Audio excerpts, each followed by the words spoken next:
Good morning and welcome to Turning the Key, Episode 8 with myself, Patrick, and my co-host, Sean. Every week, myself and Sean navigate through our passions for the I Ching and the gene keys and explore a different archetype, a different hexagram in the I Ching, and see where the conversation takes us. And so this week, we're going to be exploring the 16th hexagram in the I Ching. In the gene keys, this is the key of mastery, the Siddhi of mastery, the gift of versatility, and the shadow of indifference. So indifference is going to be an initial bridge, gateway to you really leaning into the field of this conversation that we're going to go on today. So indifference, where do I experience indifference in my life? Where am I indifferent about the conditions of my life, the conditions of the world? Where do I experience indifference in relationship with other people? Just keep it broad to start, but explore that word indifference, see if anything comes to mind, and that can be a great bridge jumping off point for you to dive right into this conversation. So without further ado, good morning, Sean, and welcome. Good morning, Patrick. Yeah, this is a great key, and this is a programming partner for the key we discussed last week, the Mm-hmm. ninth hexagram, working with invincibility and inertia and determination. Mm-hmm. So this hexagram is made up of two trigrams. The one on top, or the one coming from heaven, is thunder, and it's over earth. So thunder over earth, and the programming partner are the opposites. And so this is all yin lines with the one yang line at the fourth. So this is now the yang is here at this critical intersection between the heart and the throat, or the head and the body, the mind and the body, and where everything is receptive, and the one penetrative or outgoing action is right here, where our mind and body are communicating. And the image of this hexagram you can kind of see of thunder over earth is this space where you watch a thunderstorm in the distance. And I don't know if you ever had that opportunity. I grew up in Arizona, so the thunderstorms there were pretty spectacular. And especially in northern Arizona, you could get to these vistas, and you could be on this rise and then look out over the desert and see just this incredible um, thunderstorm, these lightning strikes happening.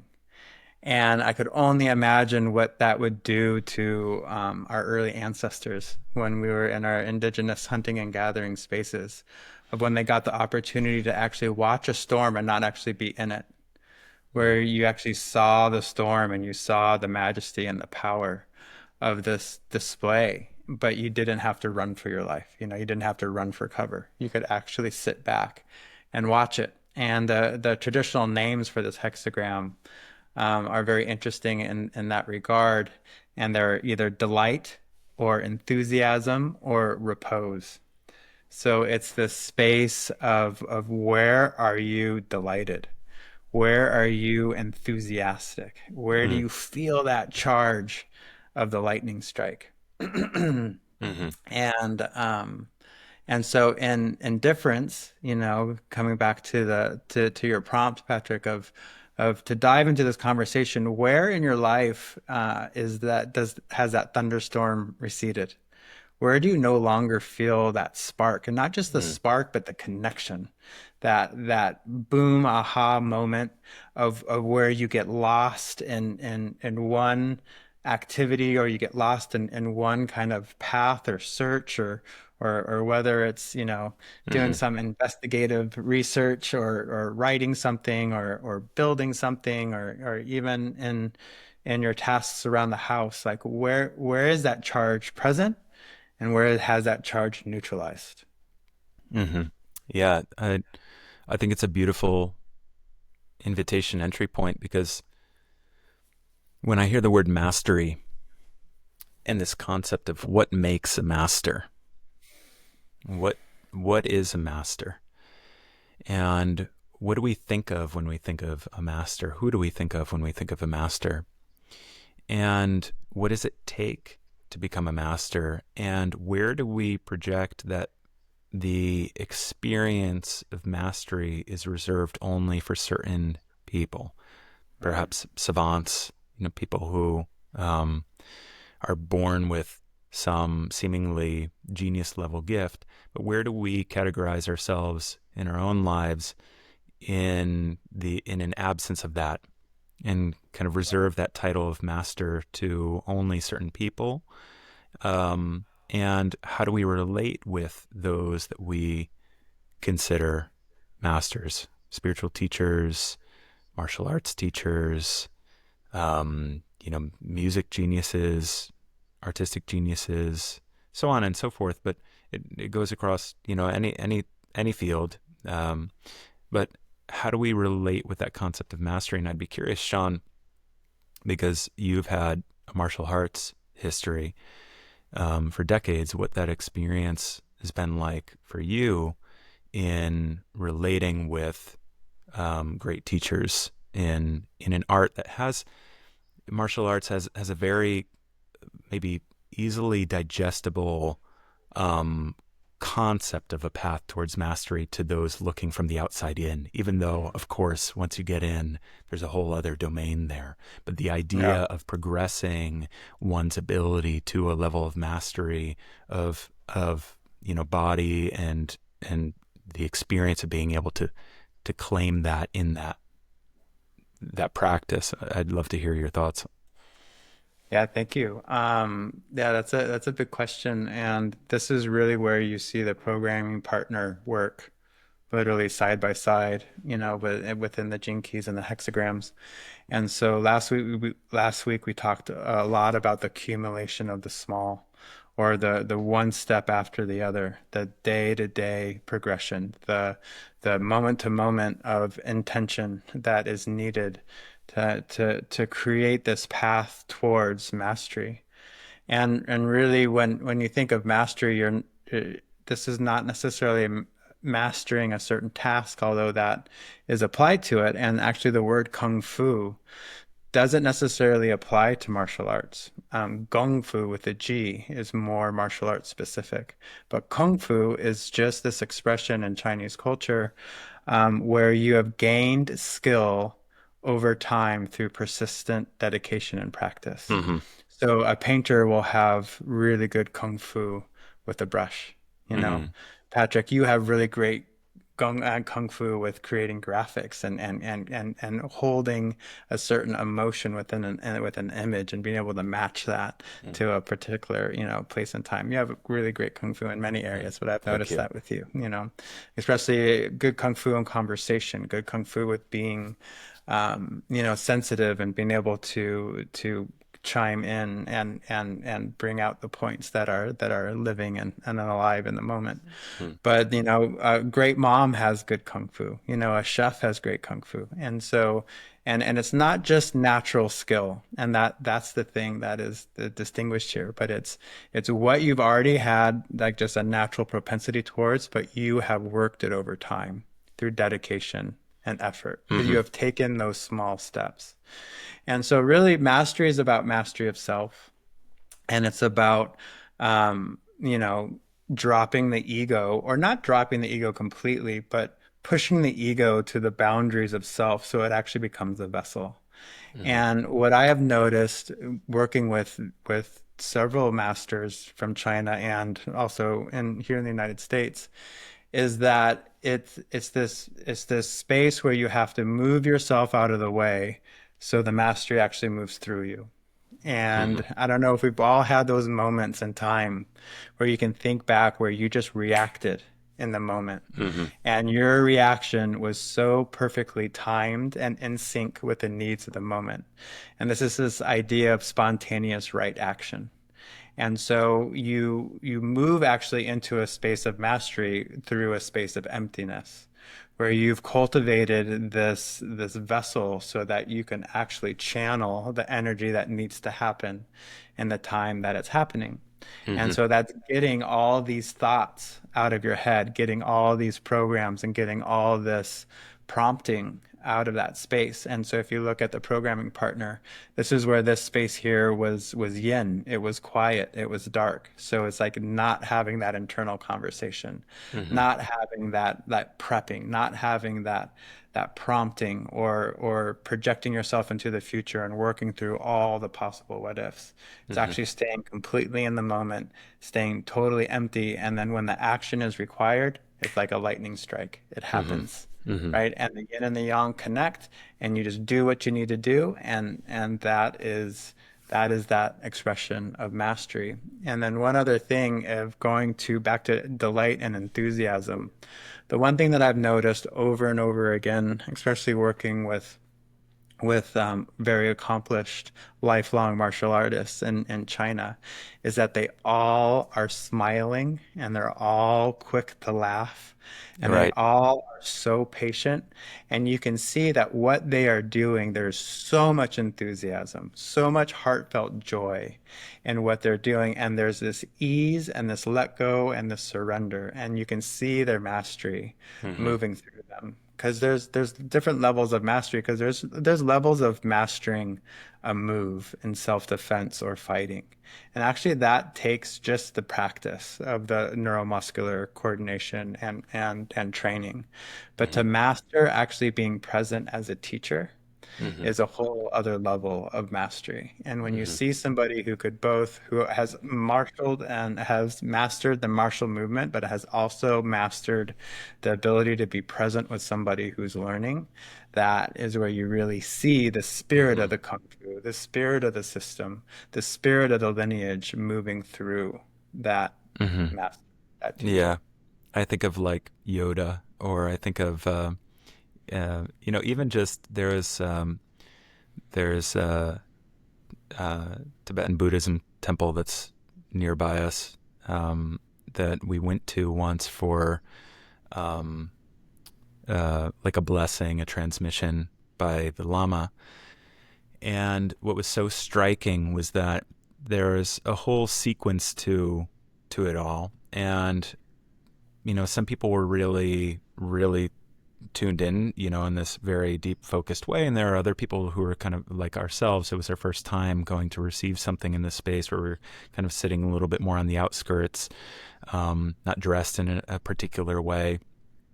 And there were engagement activities of like, okay, stand in this posture and you're going to envision, the medicine Buddha, in these Mhm. spaces. And there was this translator because the Lama was only speaking in Tibetan. Mhm. And the translator is incredible. He's translated for the Dalai Lama, and just really you could see the mastery that he had over just Mhm. being a translator for that transmission, to come Right. through. And so there would be instructory types of things to prepare yourself. And then when the Lama would prepare to deliver the transmission, it was like such rapid fire Tibetan emerging from him, where it was just like, like, and you could feel this swiftness, like a single Mhm. blade, a samurai, Mhm. just one with one slash, boom, there it is. It's effortless. It was just, it's a true strike. The Mhm. true master is not wasting energy with frivolous activity. It's just delivering, and this key of mastery is really a deep teacher of efficiency. And Right. there's going to be a lot that we're going to talk about with all that. But Mhm. what was so amazing is that he would be speaking at a normal pace, and then he would start to transmit where he'd put the quickest tongued rapper on the bench with what was Mhm. able to come out of his mouth. And then he would just keep on speaking, like it would just, boom, he would just kind of like land it and be speaking casually, as if it was, boom, the channel came on, here's the transmission, and now I'm, Yeah. I'm back to speaking in normal speech. And then Right. he'd be like smiling and giggling. Or Yeah. there would be invitations throughout the blessing where each person would have to come up and like um, bang one of the drums, or they'd Mhm. have to receive the touch of this like chalice to their forehead. and someone would inevitably step up and do something awkward because it was happening so quickly, and he would just like make a funny face Mhm. and joke, and it was so endearing to see that. So exactly Mhm. what you're speaking about, where it was like there's nothing performative, there's nothing, Right. it's just like it's actually just getting into that channel where the mastery is transmitted, and then Mhm. back to being human and serving Yeah. tea Yep. and laughing and enjoying just the normal human spice of life. And I think that that's so incredible. And you look at somebody like I mentioned, Yoda, you know, this sort of archetype of just this humble old miser Mhm. who seems so unassuming on the surface and speaks some of these cryptic jokes and teases, but then when it comes time, really demonstrates the power of what that, you know, true mastery looks like. And I find in these examples inspiration, exactly of what you're talking about, because we we project and pedestalize so much in this life of what mastery means Yeah. and what it has to look like in terms of, well, I have to be really good at something and people have to really recognize me for that, and that actually gets in the way, and creates the very level of the dilemma of this indifference that Richard speaks of. Richard, the founder of the Gene Keys, is laziness. It's Mhm. and it, paired with that inertia that we spoke about last week, it's sort of like the, well, why try? Right. Why begin? Because, you know, what do I have to offer? Um, or that laziness can even apply to, a laziness to think outside of the box, and getting stuck in sort of this mindset of what a master needs to look like and posture like and how they need to present their mastery. And actually, all the while, shutting yourself off to just the natural flow of Yeah. simple human life that is Exactly right. ultimately the true art. Yeah. Yeah.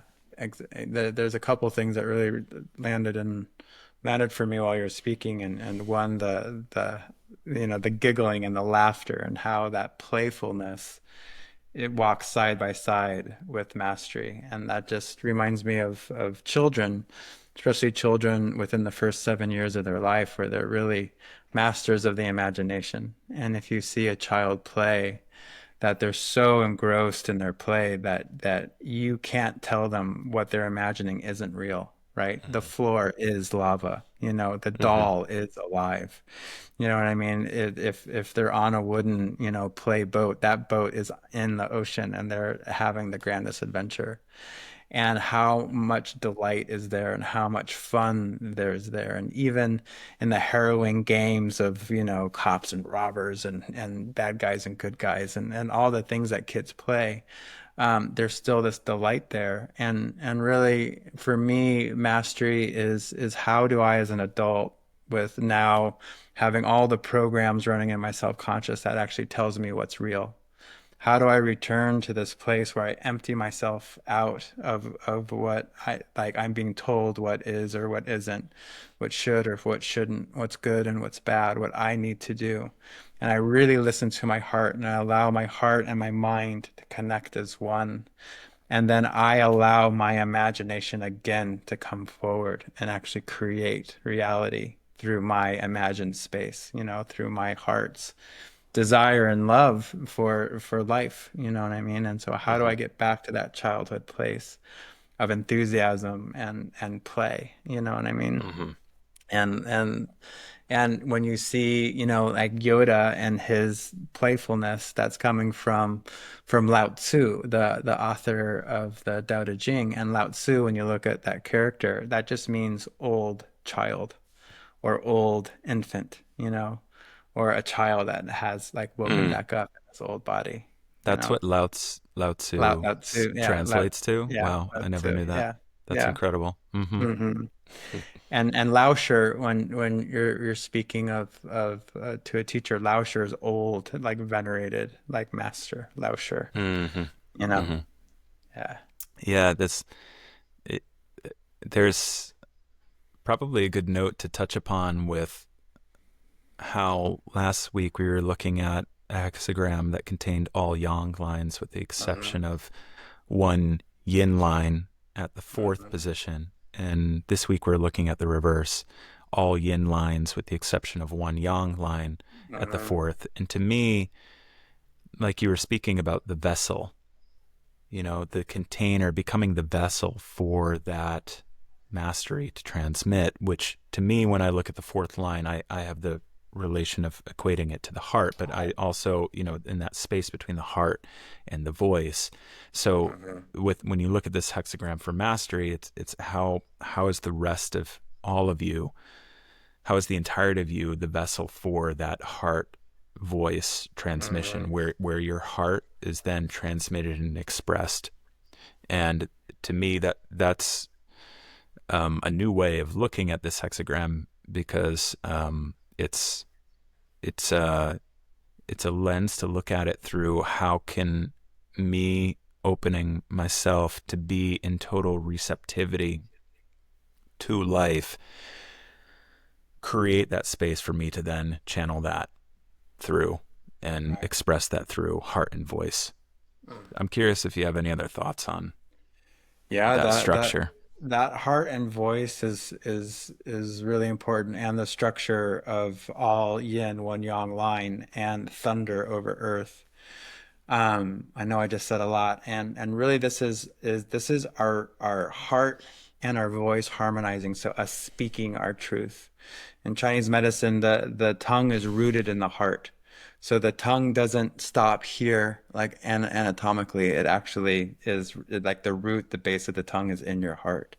So when you speak your truth, that is actually a level of mastery that we all have availability to, that we all have Mm-hmm. access to. And that takes courage. And if you break down the word courage, that actually means exposing your heart. Mm-hmm. And so to be truly courageous is to really expose your heart. And the way that you do that is through your voice. You know what I mean? You can do it through your actions, but when you really speak, and this is about our yeses and our nos, and how oftentimes we don't want to say our no, but really our no's define our yeses. So we Mm-hmm. have to say what we don't want. We have to say what we are not in order to really embody what we are. Mm-hmm. And when you look at indifference, well, like how much are we indifferent to that really isn't speaking to our truths, just Mm-hmm. not just our individual truths, but our truths as a community and as a common shared humanity that we have with this planet and each other. Like how much indifference do we look the other way, that causes us to look the other way. Mm-hmm. And when you look at the ancient script that describes this hexagram, it's very interesting. On one side is two hands coming together. I mean, it's actually like this, and they're exchanging a small object. So it's almost like exchanging currency. Mm-hmm. And then on the other side is an elephant standing on its hind legs, lifting its head and its trunk. So literally paying for the circus, Mm-hmm. paying for this entertainment, like this social exchange of delight.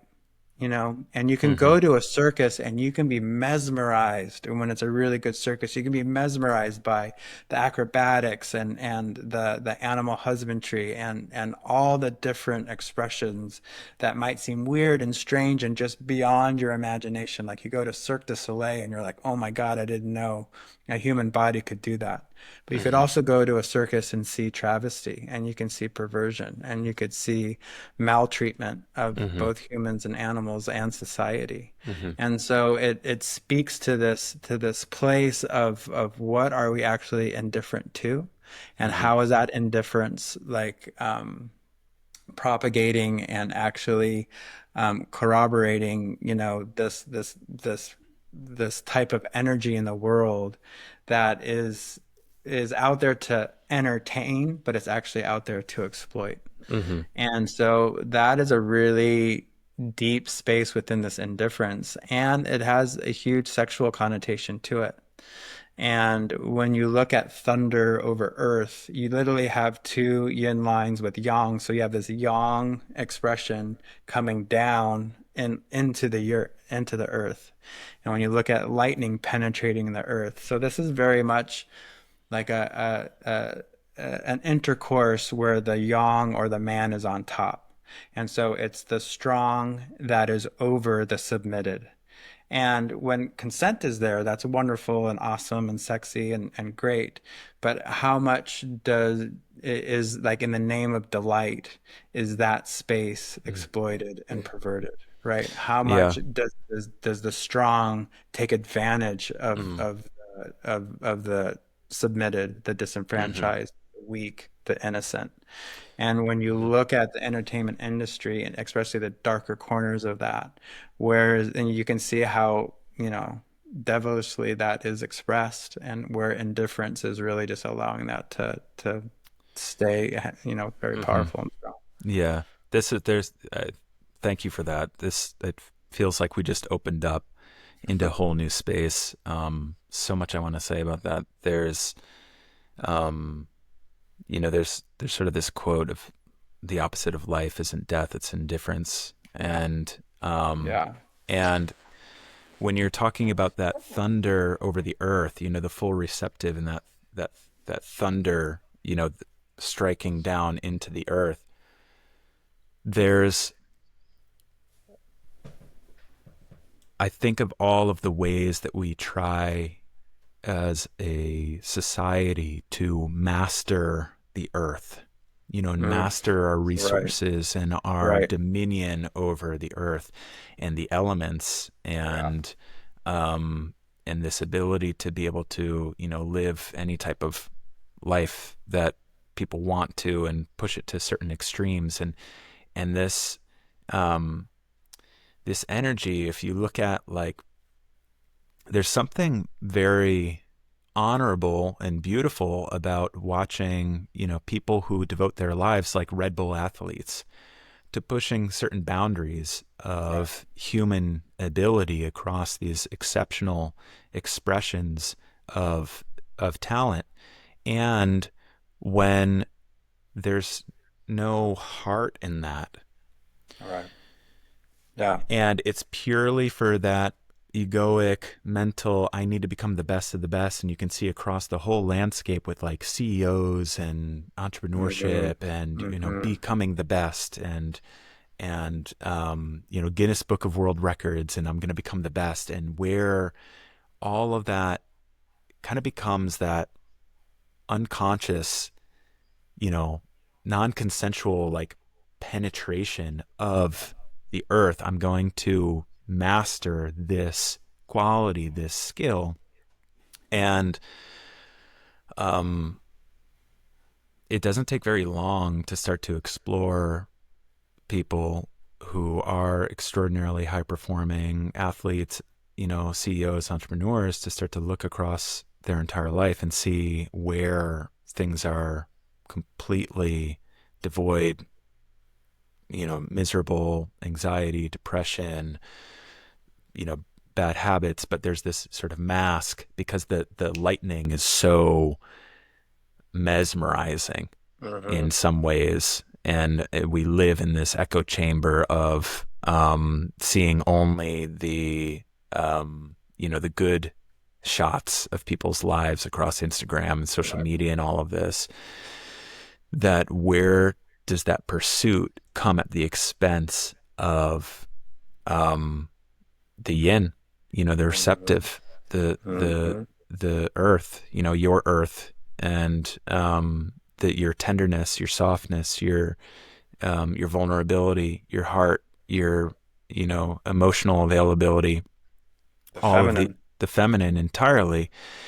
And where do we celebrate so much of that? Like, yeah, look at this Formula One racer, look at this person, skydiving and all of this. And we need inspiration, of course, but where have we lost touch with the inspiration and looking at the way um, a mother decides to homeschool her children and build out an entire homestead and teach her children the ways of tending to the earth. And where's that not considered a path of mastery? Where's that not Exactly. considered something that is like so awe-inspiring, and what that takes for somebody to give fully of themselves to the 1% every day, you know, just in the dojo with all of the, you know, this bowl of soup getting knocked on the ground, and this garden getting overrun by this Right. pest, or all of those Right. sorts of things. And those are the invisible,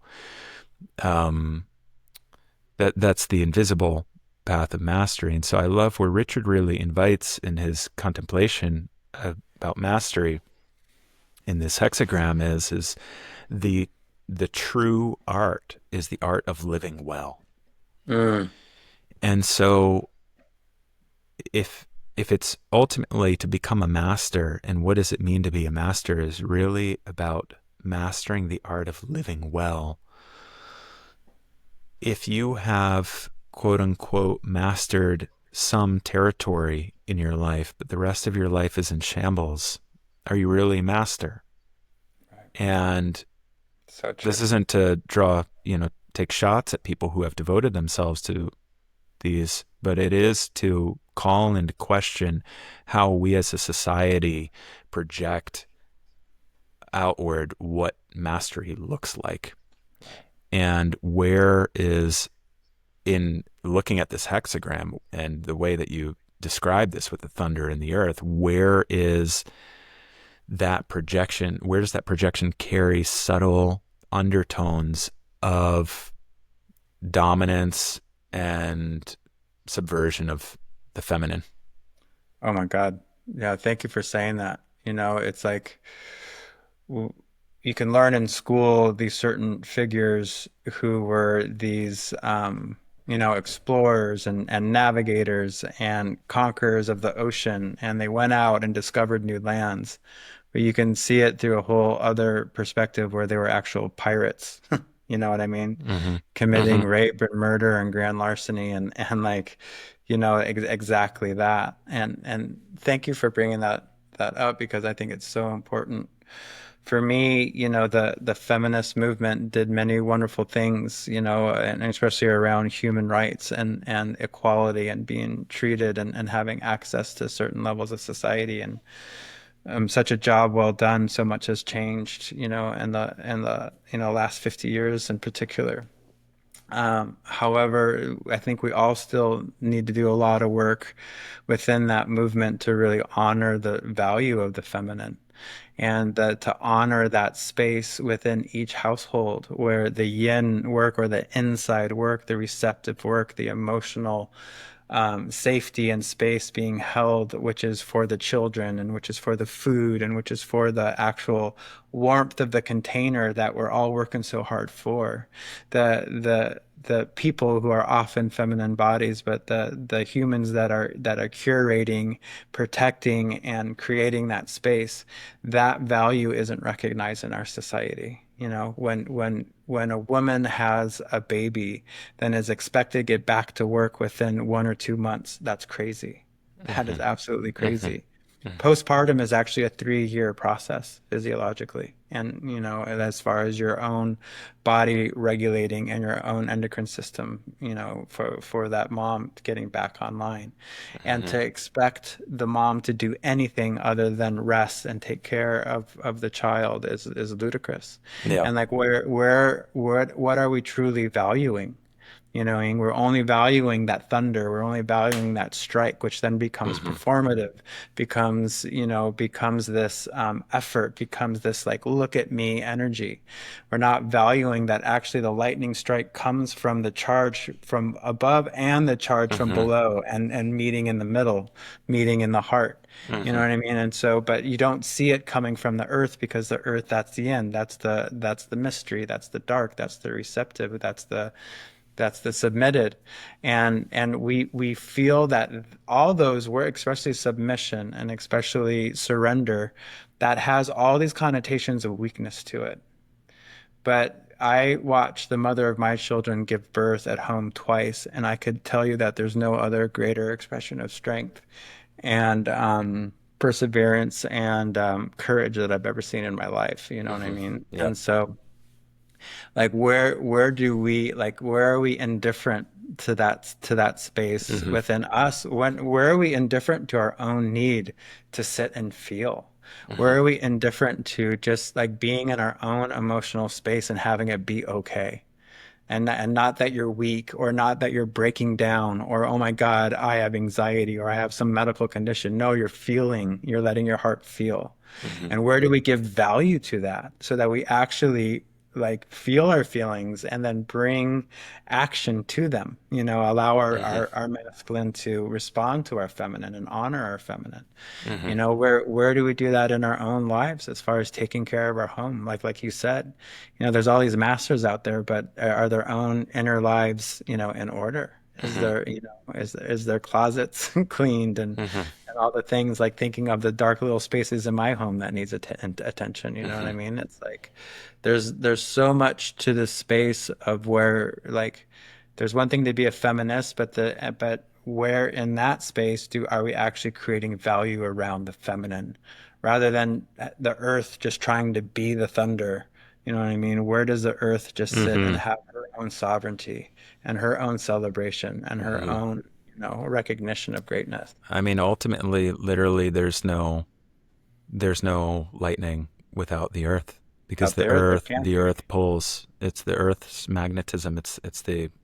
It's the electrons. It's that the earth draws that lightning forward, Yep. and that's the perversion, is thinking Right. that I need to dominate the earth and all of the earth's constraints, of gravity, of time, Mm. of you know resources, all of this, into expressing this lightning, this flash, to give me some sense of this experience of mastery. And ultimately, all the while, it's the earth that is this activating this Mhm. the charge within you that even gives you, it's the curvature of the earth that gives the ability to leap from it. Mhm. It is the receptivity of the earth and the and its water that allows a diver to be able to express that Mhm. in that way in the first place.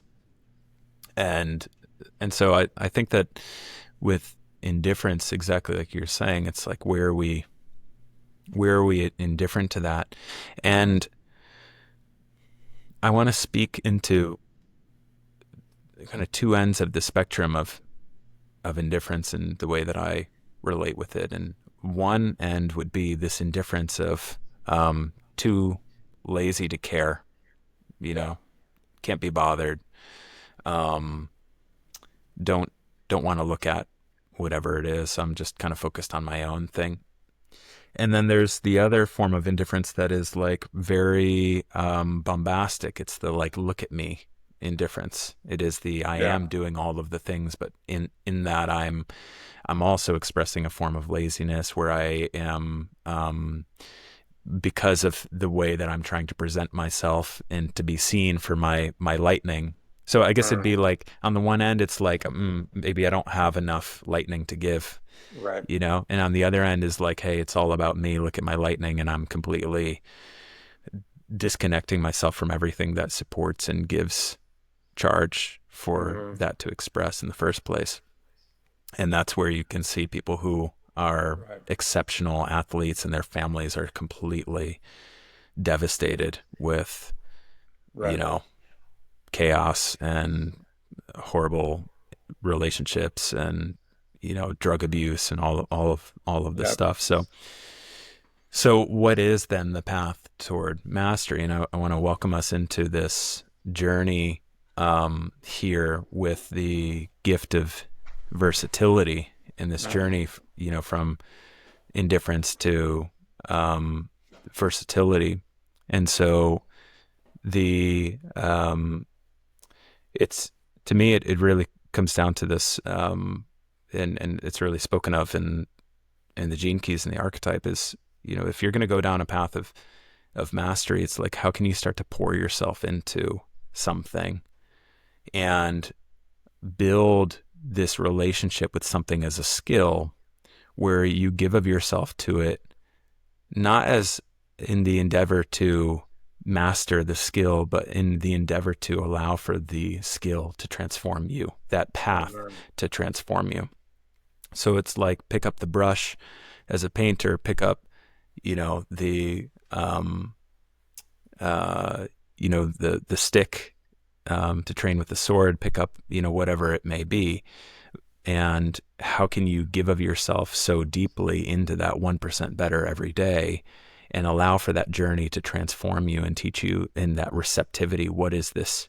What is this transforming within me? Because it's not Amen. about the the swordsmanship. It's not about the diving. It's not about the chefsmanship. Ultimately, it's about am I relating with this in a way that I'm opening myself to being transformed across my entire life. Right. Versatility. How is my relationship with this able to transform me? How's my relationship in becoming, you know, the best martial artist of all, transforming me to be the best father Yeah. or be the best gardener as well?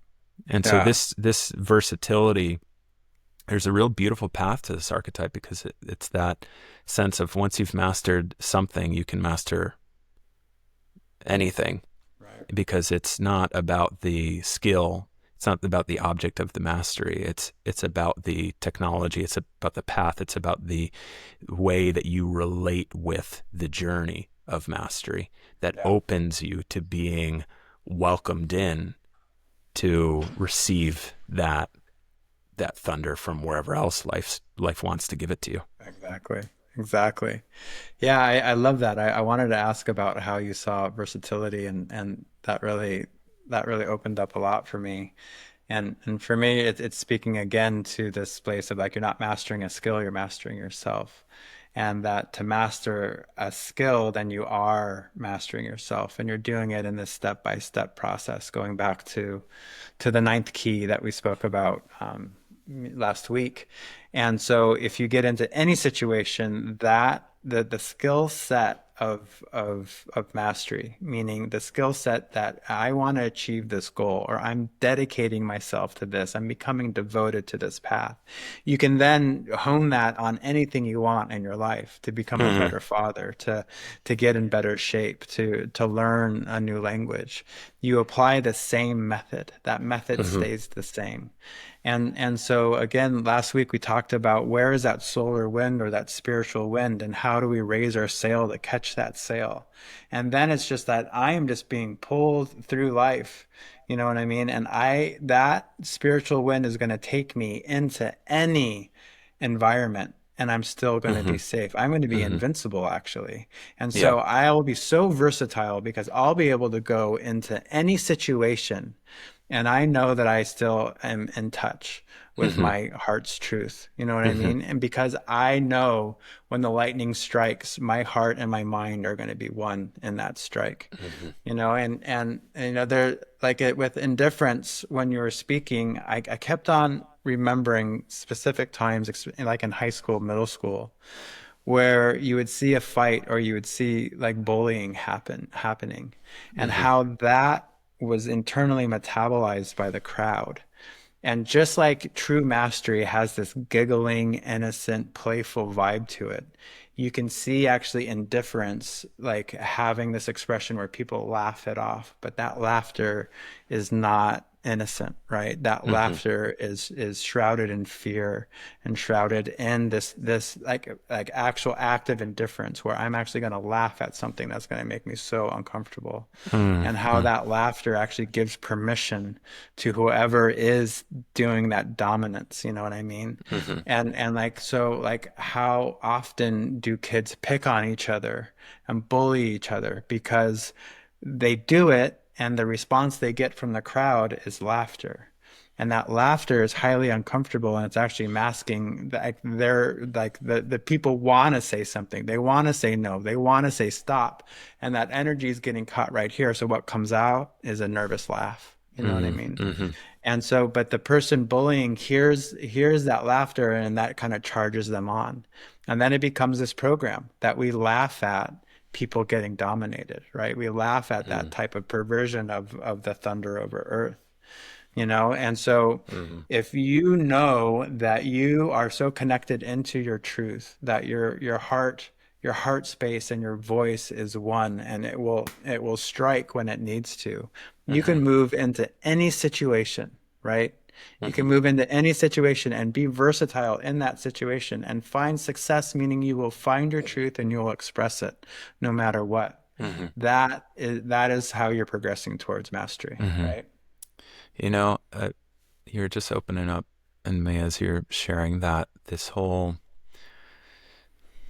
the the the grief that people experience, the buried grief that people carry around their deep yearning to be witnessed for some to being on a path of mastery in their lives. You know, Right. I used to play a bunch of video games and MMO RPGs and stuff like that. And Mhm. it's funny when you look at some of the ways that society labels. I mean, there's on the one side, you got a lot of people who are making millions and millions, streaming online, Right. as everybody's becoming a personal brand. And then on the other side, you have people who, that there's kind of like a looking at certain people like that, where there's, a sense of like a, disdain of people who are just kind of like wasting all their time, playing a fictitious thing. And it's fascinated me to see. I didn't necessarily think I was going to be talking about like esports, but it's fascinated me to witness these people where you look at them and clearly, and in many ways, a lot of these people, it's like there's not a lot of social skills. Right. All that they know is that world that they've poured themselves into. Right. And there's something um, that it's hard to describe, but in my heart, where I look at these people, I'm like, that person is so good at this thing and yearns just as anybody else, just as like the CrossFit, whatever, like, Mhm. strongest man competition, or just as like, the master chef, or just as like whatever, this person who, if you saw this person in, a mall or something like that, would just seem like an unassuming individual, or in some way. And it's like this person has cultivated a level of, mastery in their own world. And that yearning exists in every single human, to express in that way and to be validated and witnessed in that journey, and how it gives rise even to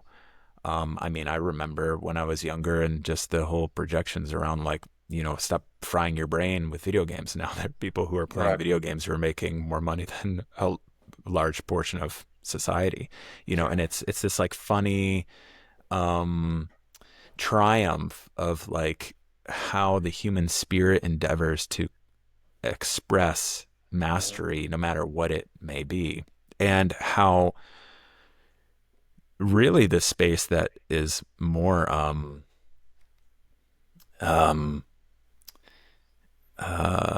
creates more stuckness. Talk about inertia, Mhm.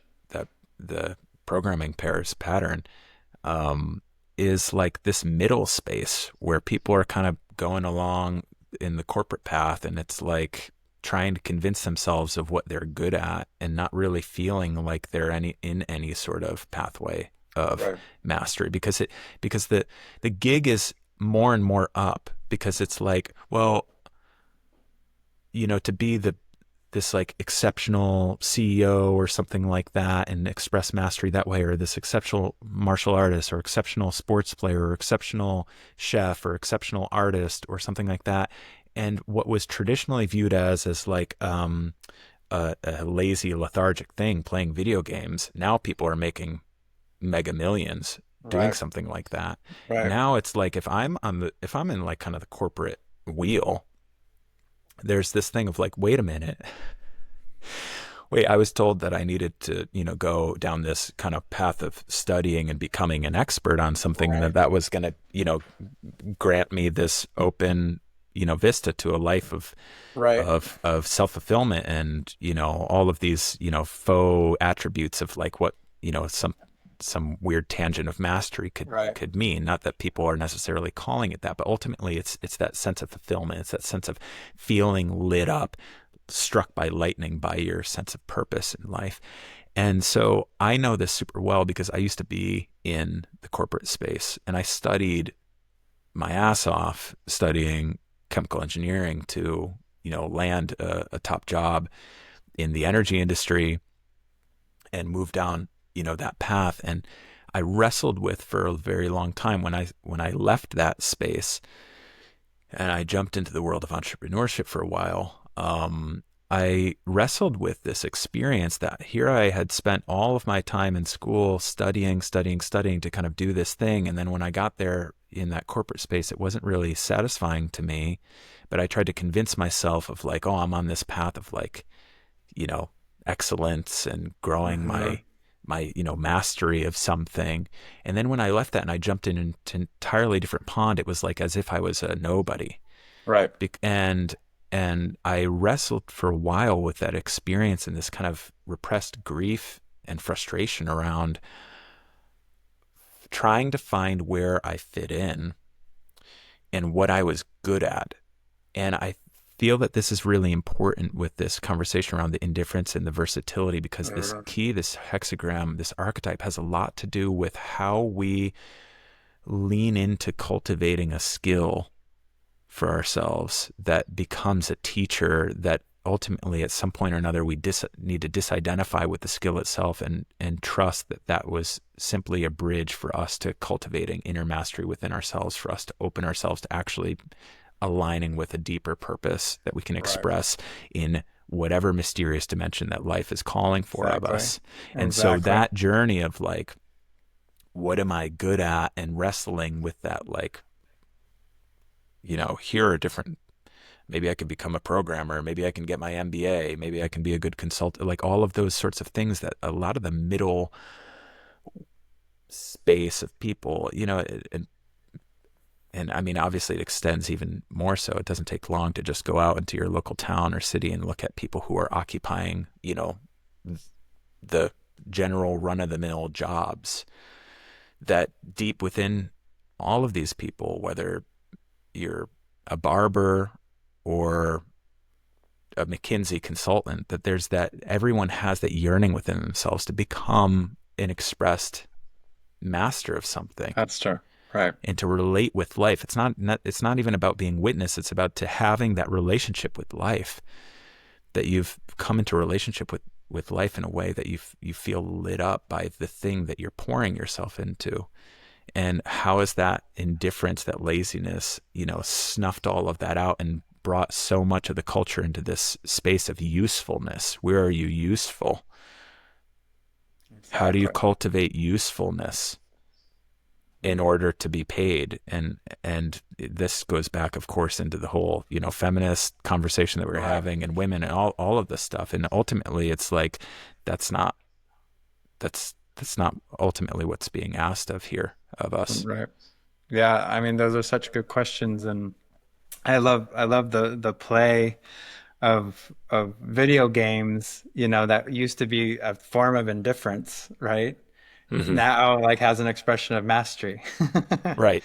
Right. And that what you're like speaking about, like going into the corporate world and then coming out of it and kind of feeling lost and kind of feeling like, wow, I kind of inert, you know what I mean? Like I can't really do anything here. And this idea of our education preparing us for life, but really they're preparing us to kind of master this process of just following orders, right? So that back in the day we could be good industrial workers, but now we could be good corporate employees, Hmm. and so like you can see that like the gig is up because when you are actually put out in the world, if you take yourself out of the corporate structure, you're actually not that versatile. You know what I mean? Hmm. You Yep. don't have that versatility, that where you can fit in your what you've learned as skills, interpersonal skills or what have you, that they're not really skills that fit life. they're skills that fit a certain structure that We're was. seeing this with AI right now. Oh With yeah, AIs, yeah, and it's like, exactly. oh, that thing that you studied Very and scary. paid all this money for, now it's gone. So what are you? This is where What are you? this is really we're hitting on a really important topic for right now For of right what now. true versatility is, and where it's not about the skill, it's about how you are transformed and expressed to be able to move from skill to place and to be able to carry that level of internal Yeah, capacity alignment with you in any space where in any you space. can quickly hop tracks and Right. continue on the path towards mastery, because it's not about the thing. Right. Yeah, exactly. And being lit up, when you said like being lit up, and of course the thunderstorm and the lightning and like being lit up is such an important part of like what is the charge that you bring into any situation. Like being like one thing that a master has is presence. Hmm. And a true master in anything, when they're in a room, their presence is felt. They are like this lightning strike that's delightful when you're around a true master to see a master work, whether it's carving something or cooking something or chopping vegetables or painting or moving athletically or in any type of artistic way. Like being in a presence of a master is delightful, and their presence has a charge to it. They change the energy of the room. And so what is it within you that you could cultivate that when you walked into any room, your presence alone would change that charge? You Hmm. know what I mean? Would Hmm. change that environment. And that is really like such a beautiful part of community. When you get into a community or you get into a dinner or you get into a shared space where you really see people working on themselves and working on their own mastery and working in a way that isn't performative or isn't whatever, but they have owned and honored their truth and their path. When they Hmm. all get into the room, that is actually the most delightful party scene that you could ever be a part of. And like how much like false charge do we try to create through drugs or different types of music or different types of experiences that are curated to try to create that feel which just happens naturally when humans come together in their own Hmm. authenticity, Hmm. Yeah. It's something that you're saying, like the presence of the master, got me thinking as you were talking. Was like, you take a true master of martial arts and you remove his legs, his or her legs, Hmm. and what happens? And I think of Ram Dass, who experienced a stroke, Right, and witnessing him um, in his delight, his joy. right. And I never had the privilege to be able to be in the man's presence, but in just seeing you know films of him and his life across different stages, and to feel that in his joy and his delight, there's that field is still communicated, even if some part of him relationally has shifted, in that deeper presence that he's cultivated within himself is still expressing. And so if you take someone who has cultivated a deep embodiment, and this is a space of Mm, exploring the whole field of like athletes, or like say a famous a master pianist mm. has their hand get crushed or something of that Right, sort. There are stories out there of people who have reached supreme heights of ability in some skill or talent, and then have experienced a loss of their access point to that, and then what has happened to them. And that to me is the real test of mastery, because to me the true master has looked upon whatever that is as just mm, an externalization, a tool whose purpose has ceased to serve. right. And now the vessel has shifted for the expression of mastery to come forward in a new form. Yeah. And those who can recognize that and can adapt with that, and speaking of like the versatility, those who Right.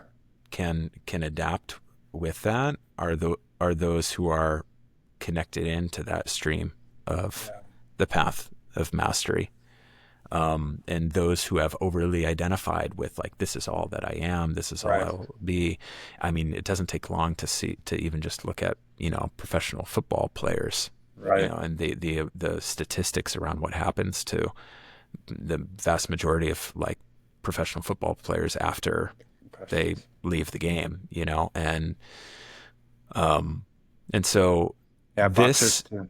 boxers Hmm. too for sure. And I look at somebody like Mike Tyson. I believe that he knows that, and that's where if you look at some of his interviews, it's funny because there's this sweet young person, who's interviewing him, and they're like, what do you want? What do you want to leave, as your legacy? He's like, what do I care about legacy? Right. And just he has a little edge to him in it, but it's funny to see, um, some of that. But I think ultimately it comes back to this archetype as a journey around how we relate with our methods of doing things and where we get locked into certain systems of how we think we need to, how we perceive the way that we sort of fit in to life and this path of progression. So within the key of invincibility, the hexagram of invincibility that we're working with, there's that like, how am I taking those 1% steps forward on this path? Right. And then the mastery archetype is like, how are you in relationship and receptive to the windingness of the path? Hmm. And that ultimately, no matter the twists and turns that path is taking you on the path towards mastery, if you open yourself and welcome yourself to that, but you have to be willing to not be indifferent or lazy, to change your step, change your footing when life creates, a certain fork that welcomes you into that direction. Exactly. And I know this super well because of the position of this archetype within my own personal Mm. gene keys chart. I have this key in with a position called my vocation. And, I've struggled in my life with this sense of wanting to build the systems of how I do things and getting really rooted in that, and then being a little bit indifferent to when it's time for that to shift and change. Hmm. And so for me, my journey has been, Wow. okay, life is welcoming me into a new path or a new evolution or a new shift. How easily or in surrender can I be Yeah. to that shift, and That's it. trust that I'm not losing anything?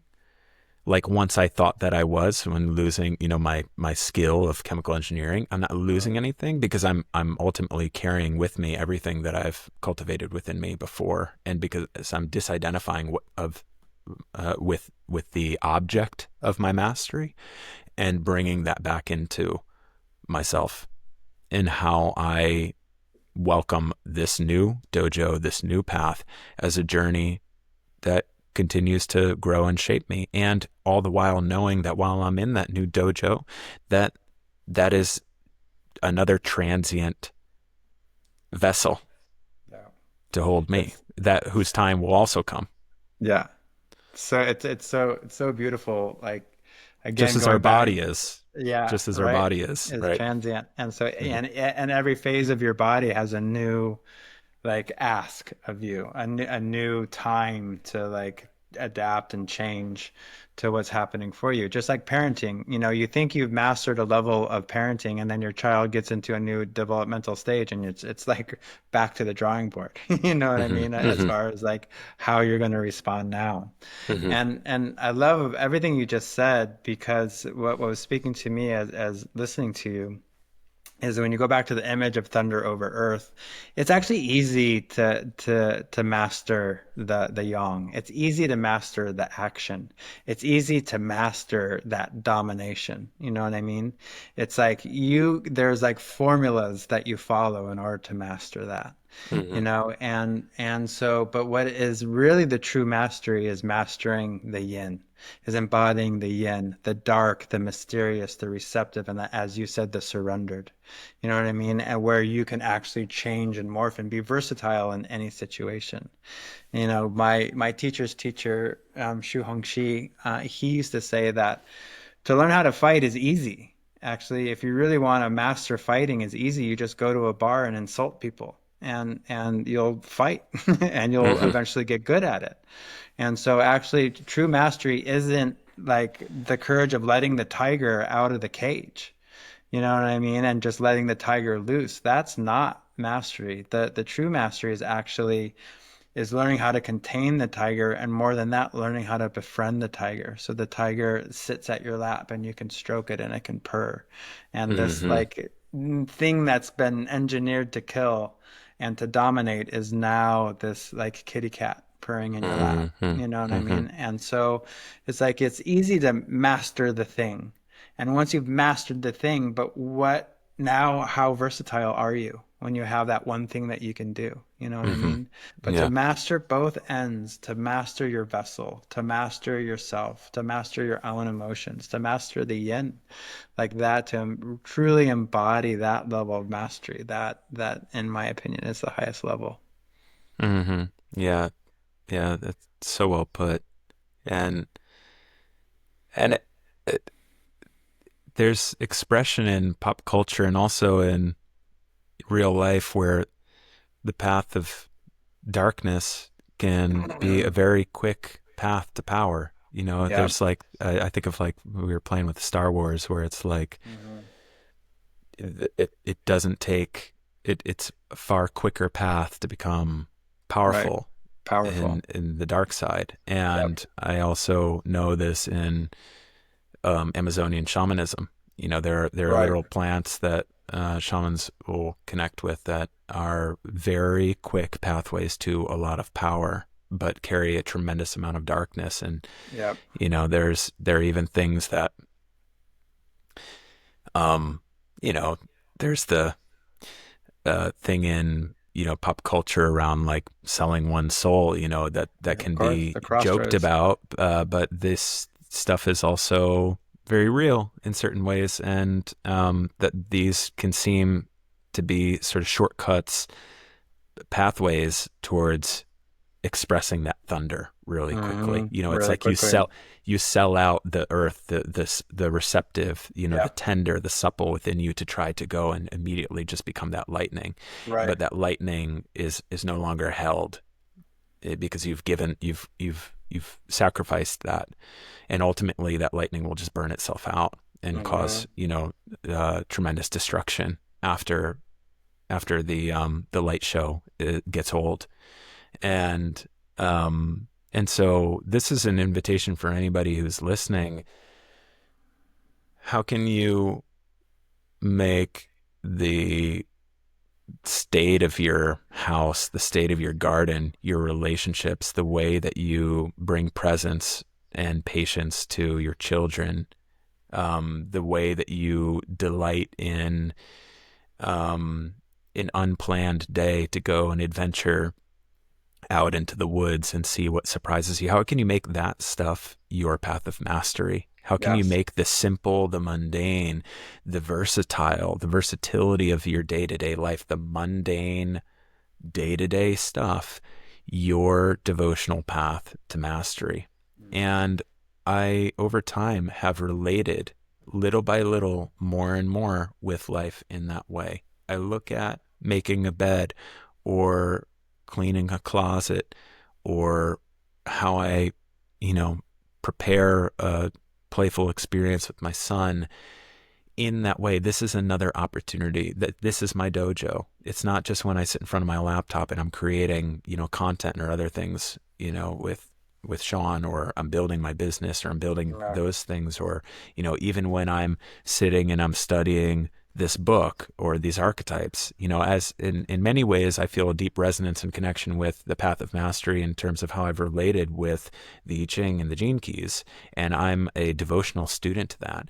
And the one thing that I found so beautifully in this journey is once I stopped to be so indifferent to life by trying to, force this system into my vessel to express some lightning show of, a lightning display of mastery. And I actually leaned more into the I Ching and the Gene Keys as an invitation of, hey, this is a tool for you to go out there and mow your lawn differently.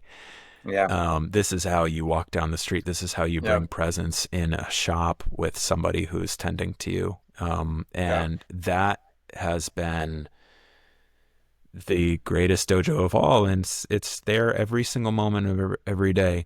And so if you're an entrepreneur or an athlete, or, if you're just, working in corporate, or if you're a mother or a father, how can you reconnect to the simple day to day as your dojo of mastery? Because Yes. that's really where it is. And that is what cultivates a level of versatility Right. where no matter what happens to you, you break a critical limb where you're no longer able to participate in the thing that you built your whole life around anymore.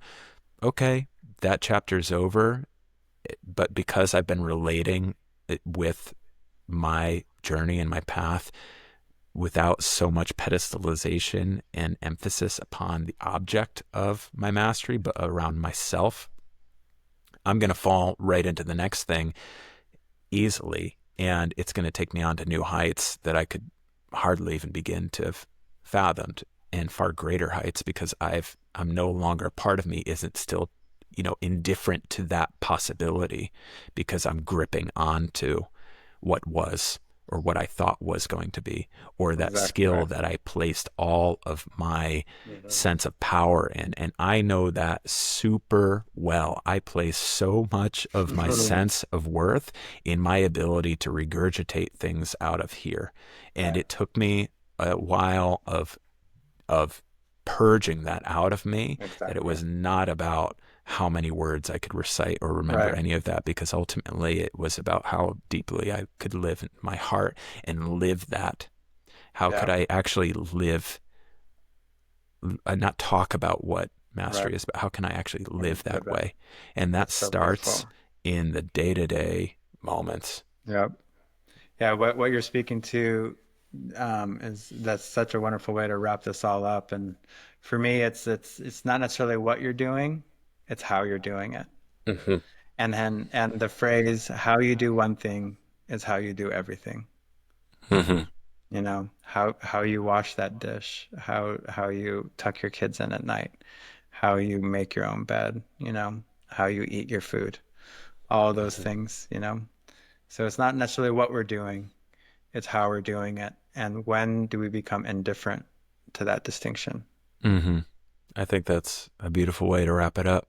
So, thank you, everybody, for listening. This was an amazing duo, Invincibility and Mastery. If you haven't checked out the Invincibility podcast, the pair to this key that we were talking Mm, about today, it's live on Spotify and YouTube. You can check it out there. awesome. Next week, we're going to be diving into another duo of archetypes, and from one um, everlong student on the path of mastery to another, Sean. Deep Yeah, bows, deep yeah. gratitude. Thank you, And Patrick. we'll see you next week. Thank you, everybody. Thank you, everyone. Have a great week.